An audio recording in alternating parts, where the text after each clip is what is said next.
আরেকটি প্রশ্ন নিচ্ছি, নামাজে যদি ঘুম চলে আসে তাহলে অজু ভেঙে যাবে কিনা? নামাজে ঘুম আসলে মূলত অজু ভাঙবে না, ঘুমাইলেও তো অজু ভাঙে না কোনো কথায়। আপনি হজ করেছেন কিনা জানি না, বাইতুল্লাহ কিন্তু দেদারসে ঘুমাচ্ছে মানুষ, একামত হয়েছে, বাস ওইটা দ্বারা নামাজ শুরু করে দিয়েছে। এই জন্য মূলত অনেকে অজু ভঙ্গের কারণের মধ্যে ঘুম কিন্তু রাখে না। আমাদের হানাফি মাযহাব অনুযায়ী ঘুমলে অজু ভেঙে যাবে। আর নমাজের দ্বারায় তো কোনো সময় ঘুম হয় না। যে ঘুমটায় অজু ভাঙে সেটা হলো একবারে শুয়ে পড়েছে, তার হুঁশ নেই, পড়ে গেছে, এই গভীর ঘুম ধরনের যেটাকে। গভীর ঘুম যেটা। কিন্তু সিনাতু ওয়া নাউম যেটা হলো সামান্য ও তন্দ্রাভাব, এতে হতে পারে না, এটা ঘুম ভাঙার কথা না। নমাজের দেশ দাঁড়ায় রয়েছে, তো শরীরের উপরে তো তার একটা শক্তি আছে, জি। এই জন্য দাঁড়ায় হোক, বসে হোক, রুকুতে হোক, ঘুমাইলে তার নামাজ ভাঙবে না।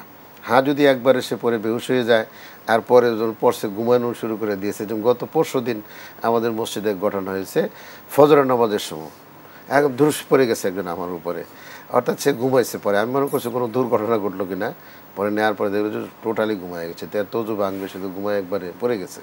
জি, জি, শুকর। শুকরান জাযাকাল্লাহ। শেখ, আমরা আরেকটি প্রশ্ন নিচ্ছি, আইপিএল কিংবা বিভিন্ন খেলায় বাজি ধরা হয়ে থাকে, তো এই রকম বাজি ধরা এটা ইসলাম সমর্থন করে কিনা?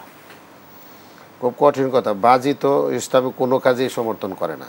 জি, যেটাকে বাজি মানে জুয়ার হার মতো। জিত, কোনো সময়। এখন খেলা তো পরের ব্যাপার, কিন্তু খেলার ব্যাপারেও তো কিছু কথা আছে, যে জি, কথাগুলো এটা বিনোদন। আমাদের দেশে বিনোদন হিসাবে যদি সেটা এক্সারসাইজ হিসাবে যদি রাখে তাহলে সেটা। কিন্তু এখন যে এই খেলা নামে যেভাবে আমাদের শিক্ষার্থীদেরকে সরাই দেওয়া হচ্ছে, তার মানে শিক্ষার্থীকে, তারপরে মিল ফ্যাক্টরিতে যারা কর্মচারী আছেন তাদেরকে ওই খেলার কারণে সে ওইখানে তার যে কাজ ছিল কাজ থেকে সে বিচ্ছিন্ন হয়ে যাচ্ছে।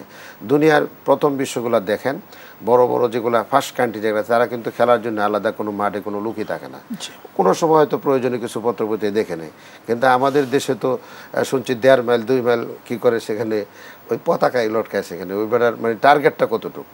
জি, জমি বিক্রি করে পতাকা জমি বানায়, বিক্রি করে, তারপরে ঝগড়া ফাসাদ করে, এলাকার যুবকদের মধ্যে মারামারি পরস্পর, তৈরি এগুলো হয়। তো সবচেয়ে খারাপ। তো এইগুলা বাদ দিয়ে যদি এই খেলা হয় এবং সেটার মধ্যে কোনো ইয়ে না থাকে, তাহলে এক্সারসাইজ হিসাবে, বিনোদন হিসাবে সেটা হয়তো হতে পারে।